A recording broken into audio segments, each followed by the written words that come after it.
ಸ್ನೇಹಿತರೆ, ಇವತ್ತು ನಾವು ನೋಡ್ತಿರುವಂತಹ ಸಿನಿಮಾ 2025ರಲ್ಲಿ ರಿಲೀಸ್ ಆಗಿರುವಂತ 11 ಎನ್ನುವ ಥ್ರಿಲ್ಲಿಂಗ್ ಸಿನಿಮಾ. ಈ ಸಿನಿಮಾವನ್ನು ಒಂದ್ ಲೈನ್ ಅಲ್ಲಿ ಹೇಳ್ಬೇಕಂದ್ರೆ, ನಗರದಲ್ಲಿ ಸೀರಿಯಲ್ ಕಿಲ್ಲರ್ ಕಾರಣ ಇಲ್ಲದೆ ಯಾವುದೇ ಕ್ಲೂ ಬಿಡದೆ ಜನರನ್ನ ಕೊಂದು ಬೆಂಕಿಯಲ್ಲಿ ಸುಡ್ತಾ ಇರ್ತಾನೆ. ಇಡೀ ಪೊಲೀಸ್ ಡಿಪಾರ್ಟ್ಮೆಂಟ್ ಹುಡುಕಿದ್ರು ಸಿಗ್ತಾನೆ ಇರೋದಿಲ್ಲ.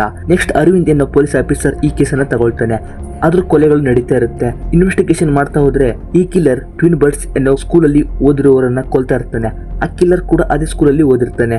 ಸರಿ, ಫಸ್ಟ್ ಆಫ್ ಆ ಕಿಲ್ಲರ್ ಯಾರು, ಆ ಕೊಲೆಗಳನ್ನ ಮಾಡ್ತಿರೋದಕ್ಕೆ ರೀಸನ್ ಏನು, ಮತ್ತೆ ಟ್ವಿನ್ ಬರ್ಡ್ಸ್ ಸ್ಕೂಲ್ ಏನದು ಅನ್ನೋದನ್ನ ಈ ಸಿನಿಮಾದಲ್ಲಿ ನೋಡೋಣ. ವಿಡಿಯೋನ ಕೊನೆ ತನಕ ನೋಡಿ. ಕ್ಲೈಮ್ಯಾಕ್ಸ್ ಮಾತ್ರ ಸಖತ್ತಾಗಿದೆ. ಯಾರಾದ್ರೂ ಫಸ್ಟ್ ಟೈಮ್ ನಮ್ಮ ವಿಡಿಯೋ ನೋಡ್ತಾ ಇದ್ರೆ ಈಗಲೇ ಸಬ್ಸ್ಕ್ರೈಬ್ ಆಗಿಬಿಡಿ. ಇದೇ ರೀತಿಯ ಹೊಸ ಸಿನಿಮಾಗಳನ್ನ ನಾನು ನಿಮ್ಮ ಮುಂದೆ ಕನ್ನಡದಲ್ಲಿ ತರ್ತಾ ಇರ್ತೀನಿ. ಸರಿ, ಸಿನಿಮಾವನ್ನ ಸ್ಟಾರ್ಟ್ ಮಾಡೋಣ. ಸಿನಿಮಾದ ಸ್ಟಾರ್ಟಿಂಗ್ ಅಲ್ಲಿ ಕಿಲ್ಲರ್ ಕಾರಲ್ಲಿ ಮಾಸ್ ಎಂಟ್ರಿ ಕೊಡ್ತಾನೆ.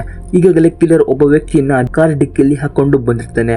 ಅವನನ್ನ ಎಳ್ಕೊಂಡೋಗಿ ಪೆಟ್ರೋಲ್ ಹಾಕಿ ಸುಟ್ಟು ಸಾಯಿಸ್ತಾನೆ. ಇನ್ನು ಈ ವಿಷಯ ನ್ಯೂಸ್ ಪೇಪರ್ ಅಲ್ಲಿ ಕೂಡ ಪಬ್ಲಿಕ್ ಆಗುತ್ತೆ.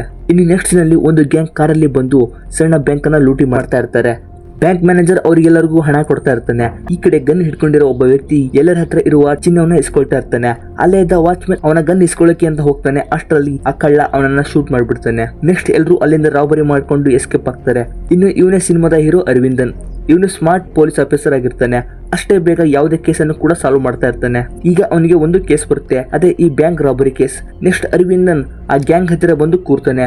ಏನಂದ್ರೆ, ಈ ಗ್ಯಾಂಗ್ ಫಸ್ಟ್ ತಮಿಳುನಾಡಲ್ಲಿ ಮತ್ತೆ ಎಲ್ಲ ಕಡೆ ರಾಬರಿ ಮಾಡಿದ್ರು. ಪೊಲೀಸರಿಗೆ ಮುಂಚೆನೆ ರಾಬರಿ ಮಾಡ್ತೀವಿ ಅಂತ ಇನ್ಫಾರ್ಮೇಶನ್ ಕೊಟ್ಟು ರಾಬರಿ ಮಾಡ್ತಾ ಇದ್ರು. ಅರವಿಂದನ್ ಈಗ ಎಲ್ಲ ಬ್ಯಾಂಕ್ ಅಲ್ಲೂ GPS ಅನ್ನ ಇಡಕ್ಕೆ ಹೇಳಿರ್ತಾನೆ. ಸೊ ಅದರಿಂದ ಅರವಿಂದನ್ ಇವ್ರ ಹತ್ರ ಬಂದಿರ್ತಾನೆ. ನೆಕ್ಸ್ಟ್ ಅರವಿಂದನ್ ಎಲ್ಲರಿಗೂ ಒಂದೇ ಸಮನೆ ಹೊಡೆದು ಅವರನ್ನ ಅರೆಸ್ಟ್ ಮಾಡ್ತಾನೆ. ಅವರು ರಾಬರಿ ಮಾಡಿರುವ ಎಲ್ಲಾ ಚಿನ್ನ ಹಣವನ್ನ ತಮ್ಮ ವಶಕ್ಕೆ ತಗೊಳ್ತಾರೆ. ಅರವಿಂದನ್ ಬ್ಯಾಚುಲರ್ ಆಗಿರ್ತಾನೆ. ತನ್ನ ಮನೆಯಲ್ಲಿ ಒಬ್ಬನೇ ಇರ್ತಾನೆ. ಅವನಿಗೆ ಯಾರು ಇರೋದಿಲ್ಲ. ನೆಕ್ಸ್ಟ್ ಚೆನ್ನೈ ಪೊಲೀಸ್ ಕಮಿಷನರ್ ಇನ್ನೊಂದು ಕೇಸನ್ನ ಅರವಿಂದನ್ಗೆ ಕೊಡ್ತಾನೆ. ಇನ್ನು ಇವನ ಹೆಸರು ರಂಜಿತ್ ಕುಮಾರ್. ಇವನಿಗೆ ಆ ಸೈಕಲ್ ಕಿಲ್ಲರ್ ಕೊಲ್ತಿರುವ ಕೊಲೆಗಳ ಬಗ್ಗೆ ಇನ್ವೆಸ್ಟಿಗೇಷನ್ ಮಾಡೋಕೆ ಕೇಸ್ ಕೊಡ್ತಾನೆ.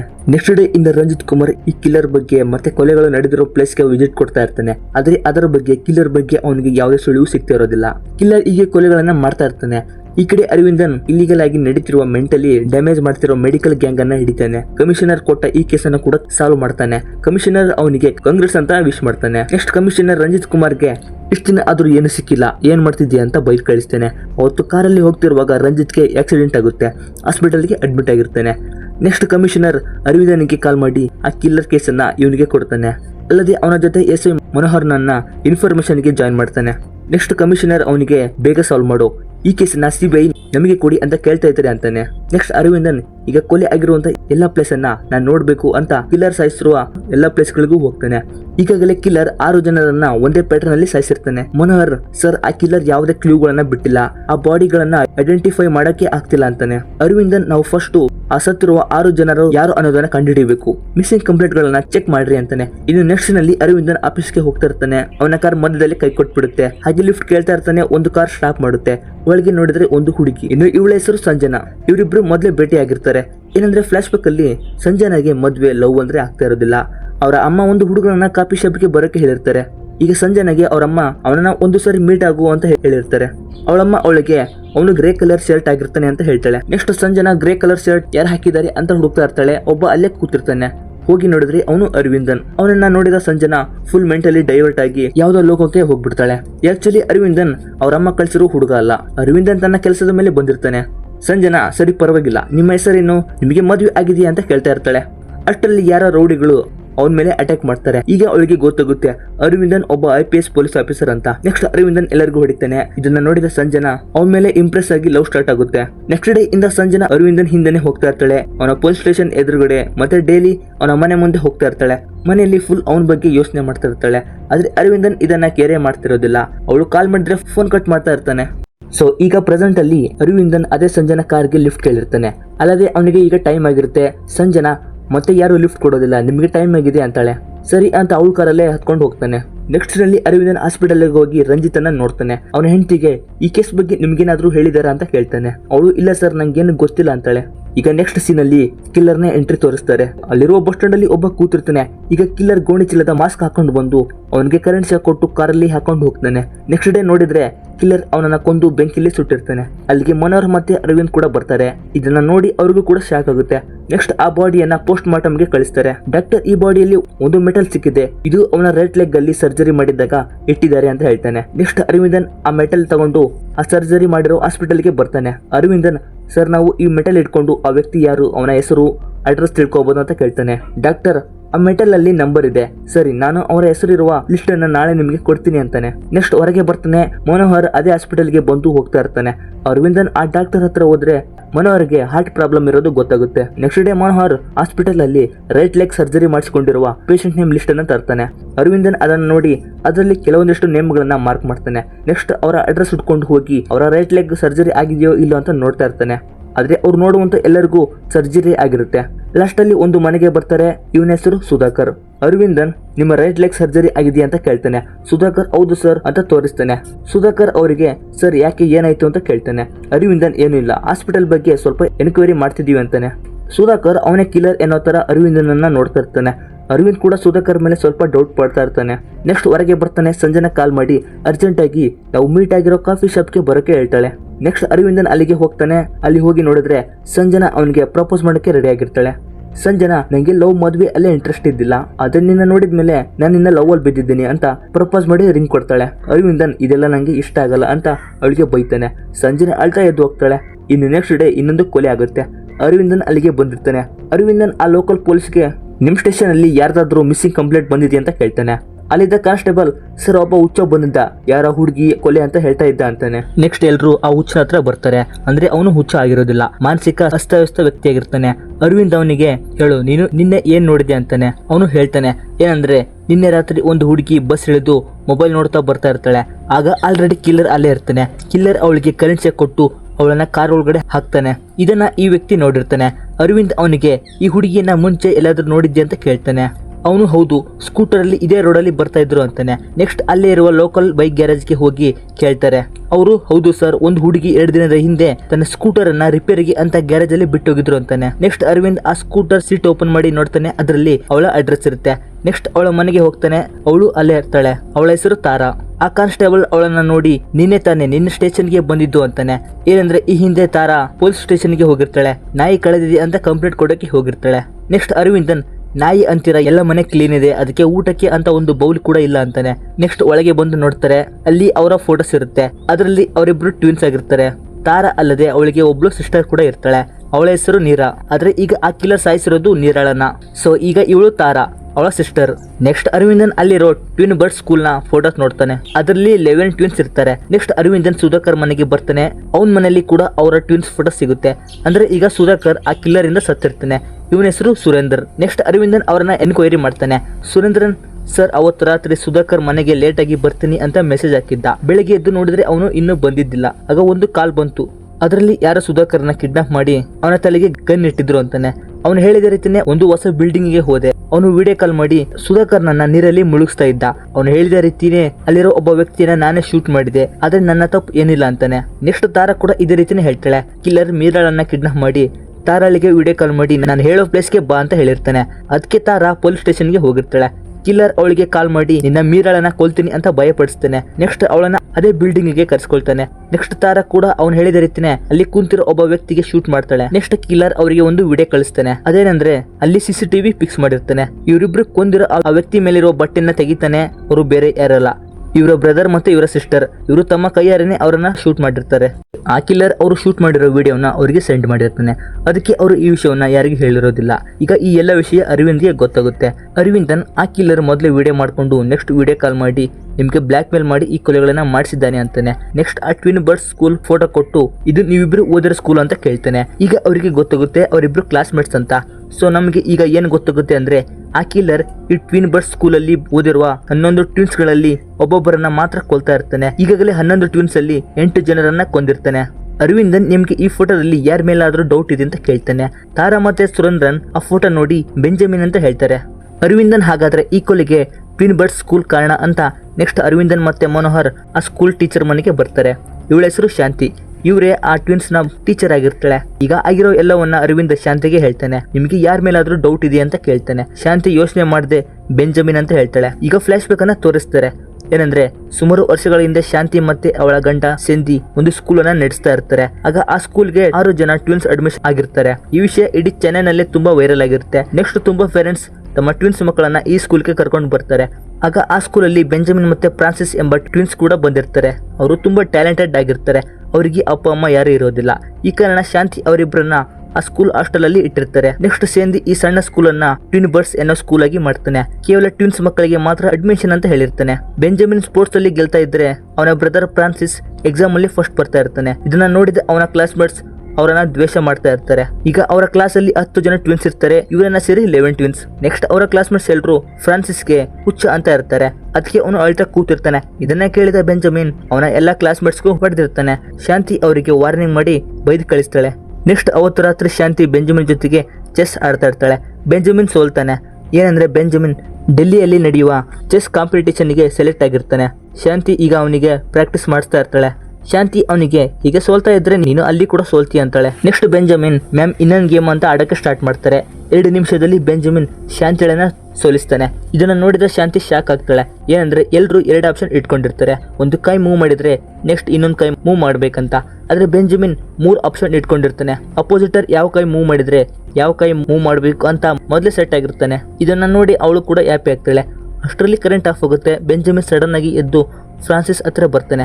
ಇಲ್ಲಿ ಫ್ರಾನ್ಸಿಸ್ ಕರೆಂಟ್ ಹೋಗಿದ್ದಕ್ಕೆ ಅಳ್ತಾ ಚೀರ್ತಾ ಇರ್ತಾನೆ. ಬೆಂಜಮಿನ್ ದೀಪ ಹಚ್ಚಿ ಅವನಿಗೆ ಸಮಾಧಾನ ಮಾಡ್ತಾನೆ. ಏನಂದ್ರೆ ಫ್ರಾನ್ಸಿಸ್ಗೆ ಒಂದು ಕಾಯಿಲೆ ಇರುತ್ತೆ, ಕತ್ತಲ್ ಅಂದ್ರೆ ತುಂಬಾ ಭಯ ಪಡ್ತಾ ಇರ್ತಾನೆ. ನೆಕ್ಸ್ಟ್ ಡೇ ಬೆಂಜಮಿನ್ ಮತ್ತೆ ಫ್ರಾನ್ಸಿಸ್ ಬರ್ತ್ಡೇ ಇರುತ್ತೆ. ಅವತ್ತೆ ಫಿಸಿಕ್ಸ್ ಅಂಡ್ ಕೆಮಿಸ್ಟ್ರಿ ಲ್ಯಾಬ್ ಕೂಡ ಇರುತ್ತೆ. ಬೆಂಜಮಿನ್ ಕೆಮಿಸ್ಟ್ರಿ ತಗೊಂಡಿರ್ತಾನೆ, ಫ್ರಾನ್ಸಿಸ್ ಫಿಸಿಕ್ಸ್ ತಗೊಂಡಿರ್ತಾನೆ. ನೆಕ್ಸ್ಟ್ ಇಬ್ರು ಟೀಚರ್ಸ್ ಫ್ರಾನ್ಸಿಸ್ಗೆ ಇರೋ ಕಾಯಿಲೆ ಬಗ್ಗೆ ಮಾತಾಡ್ತಿರುವಾಗ ಇದನ್ನ ಕೇಳಿಸಿಕೊಂಡು ಒಬ್ಬ ಫಿಸಿಕ್ಸ್ ಹುಡುಗ ಇದನ್ನ ಫಿಸಿಕ್ಸ್ ಲ್ಯಾಬ್ ಅಲ್ಲಿ ಇರುವ ಎಲ್ಲ ಸ್ಟೂಡೆಂಟ್ಸ್ಗೂ ಹೇಳ್ತಾನೆ. ನೆಕ್ಸ್ಟ್ ಬೆಂಜಮಿನ್ ಕೆಮಿಸ್ಟ್ರಿ ಲ್ಯಾಬ್ಗೆ ಹೋಗ್ತಾನೆ. ಈ ಕಡೆ ಫ್ರಾನ್ಸಿಸ್ ಫಿಸಿಕ್ಸ್ ಲ್ಯಾಬ್ಗೆ ಬರ್ತಾನೆ. ಅವನ ಬಂದ ತಕ್ಷಣ ಫಿಸಿಕ್ಸ್ ಲ್ಯಾಬ್ ಅಲ್ಲಿ ಇರುವ ಎಲ್ಲ ಕ್ಲಾಸ್ಮೇಟ್ಸ್ ಕರೆಂಟ್ ಆಫ್ ಮಾಡ್ತಾರೆ. ಫುಲ್ ಕತ್ಲಾಗ್ಬಿಡುತ್ತೆ. ಇದರಿಂದ ಫ್ರಾನ್ಸಿಸ್ ತುಂಬಾ ಭಯಪಟ್ಟು ಗಂಟಲು ಕಿತ್ತು ಹೋಗೋ ತರ ಚೀರ್ತಾ ಇರ್ತಾನೆ. ಈ ಕಡೆ ಏನೋ ಗೊತ್ತಿಲ್ಲ ಬೆಂಜಮಿನ್ಗೆ ಡೌಟ್ ಬಂದು ಅಲ್ಲಿಂದ ಸ್ಪೀಡ್ ಆಗಿ ಫಿಸಿಕ್ಸ್ ಲ್ಯಾಬ್ಗೆ ಬರ್ತಾನೆ. ಅವರು ಡೋರನ್ನ ಲಾಕ್ ಮಾಡಿರ್ತಾರೆ. ಫ್ರಾನ್ಸಿಸ್ ಒಳಗಡೆ ಚೀರ್ತಾ ಇರ್ತಾನೆ. ಬೆಂಜಮಿನ್ ಹೊರಗೆ ಅಳ್ತಾ ಇರ್ತಾನೆ. ನೆಕ್ಸ್ಟ್ ಡೋರ್ ಓಪನ್ ಮಾಡ್ತಾರೆ. ಬೆಂಜಮಿನ್ ಹೋಗಿ ನೋಡಿದ್ರೆ ಫ್ರಾನ್ಸಿಸ್ ಅವನಿಗಿದ್ದ ಕಾಯಿಲೆಯಿಂದ ಸತ್ತೋಗಿರ್ತಾನೆ. ಬೆಂಜಮಿನ್ ಅವನ್ನ ನೋಡಿ ತುಂಬಾನೇ ಅಳ್ತಾನೆ. ನೆಕ್ಸ್ಟ್ ಅವನನ್ನ ಅಲ್ಲೇ ಸಮಾಧಿ ಮಾಡ್ತಾರೆ. ಬೆಂಜಮಿನ್ ಅವನ ಸಮಾಧಿ ಹತ್ರನೇ ಅಳ್ತಾ ಇರ್ತಾನೆ. ನೆಕ್ಸ್ಟ್ ದಿನೇ ಅಲ್ಲೇ ಬಂದು ಕೂತು ಅಳ್ತಾ ಇರ್ತಾನೆ. ಒಂದು ದಿನ ಕ್ಲಾಸ್ಗೆ ಬಂದಿರ್ತಾನೆ. ಅವನ ಬ್ರದರ್ ಫ್ರಾನ್ಸಿಸ್ ನೆನಪಾಗಿ ಅಳ್ತಾ ಹೋಗ್ತಾ ಇರ್ತಾನೆ. ಹೋಗುವಾಗ ಅವನ ಕ್ಲಾಸ್ಮೇಟ್ಸ್ 10 ಟ್ವಿನ್ಸ್ಗಳನ್ನ ನೋಡ್ಕೊಂಡು ಹೋಗ್ತಾನೆ. ನೆಕ್ಸ್ಟ್ ಚರ್ಚಿನ ಮದರ್ ಅವನನ್ನ ನಾನು ಕರ್ಕೊಂಡು ಹೋಗ್ತೀನಿ ಅಂತ ದತ್ತು ತಗೊಂಡು ಹೋಗಿರ್ತಾಳೆ. ಇದಾದ ಸ್ವಲ್ಪ ದಿನದಲ್ಲೇ ಆ ಟ್ವಿನ್ ಬರ್ಡ್ಸ್ ಸ್ಕೂಲ್ ಕೂಡ ಸುಟ್ಟೋಗಿರುತ್ತೆ. ನನ್ನ ಗಂಡ ಕೂಡ ಅದೇ ಕೊರಗಲ್ಲಿ ಡ್ರಿಂಕ್ಸ್ ಮಾಡಿ ಡೆತ್ ಆದ ಅಂತ ಹೇಳ್ತಾಳೆ. ಶಾಂತಿ ಎಲ್ಲ ಕಥೆಯನ್ನು ಹೇಳ್ತಾಳೆ. ಸ್ನೇಹಿತರೆ, ಈಗ ನಿಮಗೆ ಏನು ಗೊತ್ತಾಗಿರುತ್ತೆ ಅಂದ್ರೆ ಈ ಬೆಂಜಮಿನ್ ಎನ್ನ ಹುಡುಗ ಫ್ರಾನ್ಸಿಸ್ ಸಾವಿಗೆ ಕಾರಣರಾದ ಆ ಫಿಸಿಕ್ಸ್ ಲ್ಯಾಬ್ ಅಲ್ಲಿ ಇದ್ದವರನ್ನ ಈಗ ಕೊಲ್ತಾ ಇರ್ತಾನೆ. ಬಟ್ ಅವನ ಫೇಸ್ ತೋರಿಸಿರೋದಿಲ್ಲ. ಅರವಿಂದನ್ ಶಾಂತಿಗೆ ಆ 11 ಟ್ವಿನ್ಸ್ ಅವರ ಅಡ್ರೆಸ್ ಸಿಗುತ್ತಾ ಅಂತ ಕೇಳ್ತಾನೆ. ಶಾಂತಿ ಕೂಡ ಅವನಿಗೆ ಅವರಿರುವಂತಹ ಅಡ್ರೆಸ್ ಕೊಡ್ತಾಳೆ. ಅರವಿಂದನ್ ಅವರ ಅಡ್ರೆಸ್ ಮತ್ತೆ ಡೀಟೇಲ್ಸ್ ನೋಡಿದಾಗ ಗೊತ್ತಾಗುತ್ತೆ. ಈಗ ಸತ್ತಿರೋ ಎಲ್ಲರೂ ಅವರ ಬರ್ತ್ಡೇ ದಿನಾನೇ ಸತ್ತಿರ್ತಾರೆ. ಫ್ರಾನ್ಸಿಸ್ ಕೂಡ ಅವತ್ತು ಹುಟ್ಟಿದ ದಿನಾನೇ ಸತ್ತಿರ್ತಾನೆ. ಈಗ ಅದರಲ್ಲಿ 10 ಟ್ವಿನ್ಸ್ ಅಲ್ಲಿ ಫಿಸಿಕ್ಸ್ ಲ್ಯಾಬ್ ಅಲ್ಲಿ ಇರುವ 8 ಜನ ಸತ್ತಿರ್ತಾರೆ. ಇನ್ನು 2 ಜನ ಮಾತ್ರ ಬಾಕಿ ಇರ್ತಾರೆ. ಅವರ ಹೆಸರು ಸಂಜನಾ, ಅಂಜನಾ ಮತ್ತೆ ಧೀರಜ್ ಧೀರನ್. ನೆಕ್ಸ್ಟ್ ಅರವಿಂದನ್ ಸಂಜನಾ ಮನೆಗೆ ಬರ್ತಾನೆ. ಸಂಜನಾ ಅರವಿಂದನ್ನ ನೋಡಿ ರಿಯಾಕ್ಟ್ ಆಗೋದಿಲ್ಲ, ಯಾಕಂದ್ರೆ ಅವಳು ಅವರ ಸಿಸ್ಟರ್ ಅಂಜನಾ. ನೆಕ್ಸ್ಟ್ ಸಂಜನಾ ಅವನನ್ನ ನೋಡಿ ತುಂಬಾ ಹ್ಯಾಪಿಯಾಗಿ ಅವನನ್ನ ಹಗ್ ಮಾಡ್ತಾಳೆ. ನೆಕ್ಸ್ಟ್ ಅರವಿಂದನ್ ಈ ಟ್ವಿನ್ ಬರ್ಡ್ ಸ್ಕೂಲ್ ಮತ್ತೆ ಬೆಂಜಮಿನ್ ಈಗ ಕಿಲ್ಲರ್ ಅಂತ ಹೇಳ್ತಾನೆ. ಅವ್ರಿಗೂ ಕೂಡ ತುಂಬಾ ಭಯ ಆಗುತ್ತೆ. ನೆಕ್ಸ್ಟ್ ಅರವಿಂದನ್ ಅವರಿಬ್ಬರನ್ನ ಮನೋಹರ್ ಮನೆಯಲ್ಲಿ ಇಟ್ಟು ಅವರನ್ನ ನೋಡ್ಕೊಳ್ಳಕ್ಕೆ ಹೇಳ್ತಾನೆ. ನೆಕ್ಸ್ಟ್ ಅರವಿಂದನ್ ಧೀರಜ್ ಮತ್ತೆ ಧೀರನ್ ಅಡ್ರೆಸ್ ಹುಡ್ಕೊಂಡು ಹೋಗ್ತಾನೆ. ಆದ್ರೆ ಅವರ ಅಡ್ರೆಸ್ ಸಿಗೋದಿಲ್ಲ. ನೆಕ್ಸ್ಟ್ ಡೇ ನೋಡಿದ್ರೆ ಮತ್ತೆ ಇನ್ನೊಂದು ಕೊಲೆ ಆಗಿರುತ್ತೆ. ಕಮಿಷನರ್ ಅರವಿಂದನ್ಗೆ ಕೇಸ್ ಯಾವಾಗ ಸಾಲ್ವ್ ಮಾಡ್ತೀಯ ಅಂತ ಬೈತಾನೆ. ಅರವಿಂದನ್, ಸರ್ ಇದು ಧೀರನ್ ಬಾಡಿ. ಧೀರನ್ ಅವತ್ತು ಫ್ರಾನ್ಸಿಸ್ ಇರೋ ಫಿಸಿಕ್ಸ್ ಲ್ಯಾಬ್ ಅಲ್ಲಿ ಇದ್ದಿದ್ದು. ಬೆಂಜಮಿನ್ ಫಿಸಿಕ್ಸ್ ಲ್ಯಾಬ್ ಅಲ್ಲಿ ಇದ್ದವರನ್ನ ಮಾತ್ರ ಸಾಯಿಸ್ತಾ ಇದ್ದಾನೆ ಅಂತಾನೆ. ನೆಕ್ಸ್ಟ್ ಸೀನ್ ಅಲ್ಲಿ ಅರವಿಂದನ್ ರಂಜಿತ್ ಕುಮಾರ್ ಮನೆಗೆ ಬರ್ತಾನೆ. ರಂಜಿತ್ ಅರವಿಂದ್ಗೆ ನಂಗೆ ಅವತ್ತು ಆಗಿದ್ದು ಆಕ್ಸಿಡೆಂಟ್ ಅಲ್ಲ, ಪರ್ಫೆಕ್ಟ್ ಪ್ಲಾನ್ ಅಂತಾನೆ. ಅವತ್ತು ರಾತ್ರಿ ಕಾಲ್ ಬಂತು ಅಂತ ಆ ಪ್ಲೇಸ್ಗೆ ಹೋಗ್ತೀನಿ, ಆದ್ರೆ ಅದು ಫೇಕ್ ಅಲ್ಲಾಗಿತ್ತು. ಅದೇ ಟೈಮ್ಗೆ ಒಬ್ಬ ಬ್ಲ್ಯಾಕ್ ಕಾರಲ್ಲಿ ಬಂದು ನನ್ನ ಮಿಸ್ ಗ್ಯಾರೇಜ್ ಮಾಡಿದ, ಆಕ್ಸಿಡೆಂಟ್ ಆಯ್ತು ಅಂತಾನೆ. ಆದ್ರೆ ಅದೇ ಕಿಲ್ಲರ್ ನನ್ನ ಹಾಸ್ಪಿಟಲ್ಗೆ ಕರ್ಕೊಂಡು ಹೋಗಿ ಅಡ್ಮಿಟ್ ಮಾಡಿದ ಅಂತಾನೆ. ಅರವಿಂದನ್ ಸರಿ ಅಂತ ಹೋಗ್ತಾನೆ. ನೆಕ್ಸ್ಟ್ ಶಾಂತಿ ಅರವಿಂದನಿಗೆ ಕಾಲ್ ಮಾಡಿ ಪ್ರತಿ ವರ್ಷ ಬೆಂಜಮಿನ್ ಫ್ರಾನ್ಸಿಸ್ ಹುಟ್ಟಿದ ದಿನ ನನಗಿಂತ ಮುಂಚೆನೆ ಅವನ ಸಮಾಧಿ ಮೇಲೆ ಫ್ಲವರ್ಸ್ ಇಟ್ಟು ಹೋಗ್ತಾನೆ. ನಾಳೆನೆ ಫ್ರಾನ್ಸಿಸ್ ಹುಟ್ಟಿದ ದಿನ ಅಂತಾಳೆ. ನೆಕ್ಸ್ಟ್ ಅವತ್ತು ರಾತ್ರಿ ಬೆಂಜಮಿನ್ ಫ್ರಾನ್ಸಿಸ್ ಸಮಾಧಿ ಹತ್ರ ಬಂದು ಸಮಾಧಿ ಹತ್ರ ನಿಂತು ಬೆಂಜಮಿನ್ಗೆ ವೇಟ್ ಮಾಡ್ತಾ ಇರ್ತಾನೆ. ನೆಕ್ಸ್ಟ್ ಕಿಲ್ಲರ್ ಬೆಂಜಮಿನ್ ಬರ್ತಾನೆ. ಫ್ರಾನ್ಸಿಸ್ ಸಮಾಧಿ ಮೇಲೆ ಫ್ಲವರ್ ಇಡ್ತಾನೆ. ತನ್ನ ಮಾಸ್ಕ್ ಅನ್ನು ಓಪನ್ ಮಾಡ್ತಾನೆ. ಅವನು ಬೇರೆ ಯಾರೋ ಅಲ್ಲ, SI ಮನೋಹರ್. ಸೊ ಹಾಗಾದ್ರೆ ಕಿಲ್ಲರ್ ಬೆಂಜಮಿನ್ ಮನೋಹರ್ ಅಂತ ಡಿಸೈಡ್ ಮಾಡಬೇಡಿ. ಸಿನಿಮಾವನ್ನ ಕಂಟಿನ್ಯೂ ಆಗಿ ನೋಡಿ. ನೆಕ್ಸ್ಟ್ ಅರವಿಂದನ್ ಅವನ ತಲೆಗೆ ಗನ್ ಇಡ್ತಾನೆ. ಮನೋಹರ್ ಅವನಿಗೆ ಹೊಡೆದು ಕಾರಲ್ಲಿ ತಪ್ಪಿಸ್ಕೊಂಡು ಹೋಗ್ತಾನೆ. ಅರವಿಂದನ್ ಕೂಡ ಅವರಿಂದನೇ ಹೋಗ್ತಾನೆ. ಆದ್ರೆ ಅರವಿಂದನಿಗೆ ಮನೋಹರ್ ಸಿಗೋದಿಲ್ಲ. ನೆಕ್ಸ್ಟ್ ಅರವಿಂದನ್ ಮನೋಹರ್ ಮನೆಗೆ ಬರ್ತಾನೆ. ಮನೋಹರ್ ಮನೆಯಲ್ಲಿ ಇರ್ತಾನೆ. ಅರವಿಂದನ್ ಕಿಲ್ಲರ್ಗೆ ಸಂಜನಾ ಮತ್ತೆ ಅಂಜನಾ ಇರೋ ಪ್ಲೇಸ್ ಗೊತ್ತಾಗಿದೆ. ಅವರನ್ನ ಬೇರೆ ಕಡೆ ಶಿಫ್ಟ್ ಮಾಡಬೇಕು ಅಂತ ಒಳಗೆ ಬರ್ತಾನೆ. ಮನೋಹರ್ ಅವರಿಬ್ಬರನ್ನು ಕಟ್ಟಿ ಕೂರ್ಸಿರ್ತಾನೆ. ಅಷ್ಟರಲ್ಲಿ ಮನೋಹರ್ ಅರವಿಂದನ್ನ ತಲೆಗೆ ಹೊಡಿತಾನೆ. ನೆಕ್ಸ್ಟ್ ಅರವಿಂದನ್ ಎದ್ದು ನೋಡಿದ್ರೆ ಸಂಜನಾ ಇರ್ತಾಳೆ, ಅಂಜನಾ ಇರೋದಿಲ್ಲ. ಮನೋಹರ್ ಅವಳನ್ನ ಕರ್ಕೊಂಡು ಹೋಗಿರ್ತಾನೆ.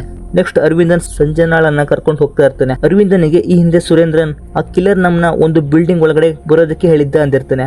ಈಗ ಅರವಿಂದನ್ ಅದನ್ನ ನೆನಪಡ್ಕೊಂಡು ಅಲ್ಲಿ ಕಾಣ್ತಿರುವ ಒಂದು ಹೊಸ ಬಿಲ್ಡಿಂಗ್ ಒಳಗಡೆ ಬರ್ತಾನೆ. ಬಂದ್ರೆ ಅಲ್ಲಿ ಕಿಲ್ಲರ್ ಕಾರ್ ಇರುತ್ತೆ.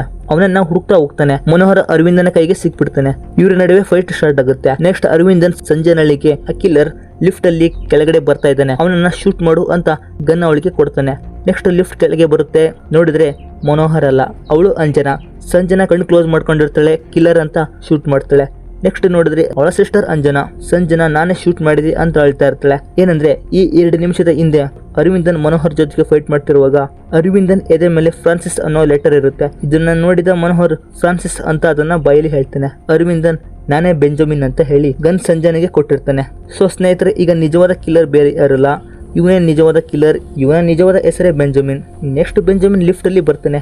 ಅಷ್ಟರಲ್ಲಿ ರಂಜಿತ್ ಕುಮಾರ್ ಗನ್ ಇಟ್ಕೊಂಡು ನಿಂತಿರ್ತಾನೆ. ಬೆಂಜಮಿನ್ ಅವನನ್ನ ನೋಡಿ ನಗ್ತಾ ಅವನೇ ಸರೆಂಡರ್ ಆಗ್ತಾನೆ. ನೆಕ್ಸ್ಟ್ ರಂಜಿತ್ ಅವನಿಗೆ ಪೊಲೀಸ್ ಆಗಿದ್ದು ಚಿಕ್ಕ ವಯಸ್ಸಿನ ರಿವೆಂಜ್ ಅನ್ನ ಈಗ ತಗೊಳ್ತಾ ಇದೆಯಾ ಅಂತ ಕೇಳ್ತಾನೆ.